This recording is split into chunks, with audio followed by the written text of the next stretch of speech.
காலம் 8ல் நம்ம கட்டப்பாவை கட்ட மோட்டை டவுசரை கழட்டி விட்டுன்னு அடிச்சுக்கிறானுங்க. ஆத்தாடி ஆத்தா என்ன மாதிரி அடி அடி இடி மாதிரி ஓடுது. நம்ம கட்டப்பாவை கதை வெளியாடுறானுங்க நம்ம பசங்க எல்லாரும் சேர்ந்து, தாவேகாரனுங்க எல்லாரும் சேர்ந்து. என்னத்தான் கதை, எதுக்கு இந்த மாதிரி வந்து கதறணும்? வந்தையா 4 கதை கதைச்சியா, கரெக்டா இல்லையா? காலில் போய் உழுந்தியா, 400 ரூபா கொடுத்தாங்கன்னா வாங்கி பாக்கெட்டில் மடிச்சு போட்டு கடை கண்ணு எகிரி குச்சி ஓடனையான்னு இல்லாம எதுக்கு இந்த வேலை, எதுக்கு இந்த வேலை, எதுக்கு முன்ன பேச்சல, எதுக்கு என்னன்னா குளத்தூர் தொகுதியில அப்படி அங்க ஆக்டிங் திறமையை வெளிப்படுத்துறாங்க.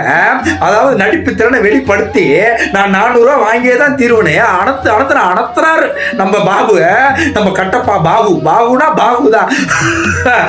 இந்த நடிப்புலாம் எங்க கிட்ட வச்சுக்கலாமா?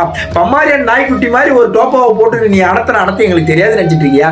ஒரு அரசியல் மாண்பு என்ன? ஒரு முதலமைச்சர் இப்படியே பேசுவாங்க, என் வாயில வந்துடும், என் வாயில கூட தான் வரும் அப்படின்னு என் கேரக்டரே புரிஞ்சிக்க மாட்டீங்களாமா? எது உன் கேரக்டர் எச்ச கேரக்டரியா? எச்ச கேரக்டரை புரிஞ்சிக்க மாட்டாங்க. தெரியும் உன் கேரக்டர் எச்ச கேரக்டர் தானே. அதாவது என்னன்னா, முதலமைச்சர் ஆக போறவரை, ஒரு கட்சியோட தலைமை பொறுப்பாளரை நீ என்ன பண்ண?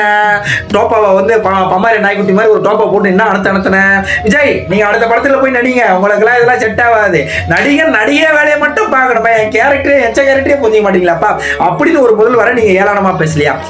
கரெக்டா இல்லையா? ஏளனமா பேசலையா? கரூர்ல அவரு பேர்ல ஒரு 51 கொலையை நீங்க வந்து எப்படி கொலைப்படியை வந்து தூக்கி போட்டுட்டு நாடகம் நடத்தி போட்டு நீ அங்க அடத்தலையா? 5வது நிமிஷமே ட்விட்டர் போடலையா? கேவலமா இல்லையா கொஞ்சம் கூட?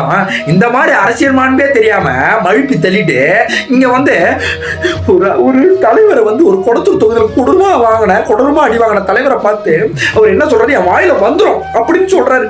நியாயமா இது? அப்படின்னு உன் பாகு ஆக்டிங் கிளிப்ஸ் எல்லாம் இங்க வந்து கொட்டி தள்ளிக்கிட்டு இருக்கீங்க, கொஞ்சம் கூட கூச்சமே இல்லாம. நியாயமா சொல்லு பாகு.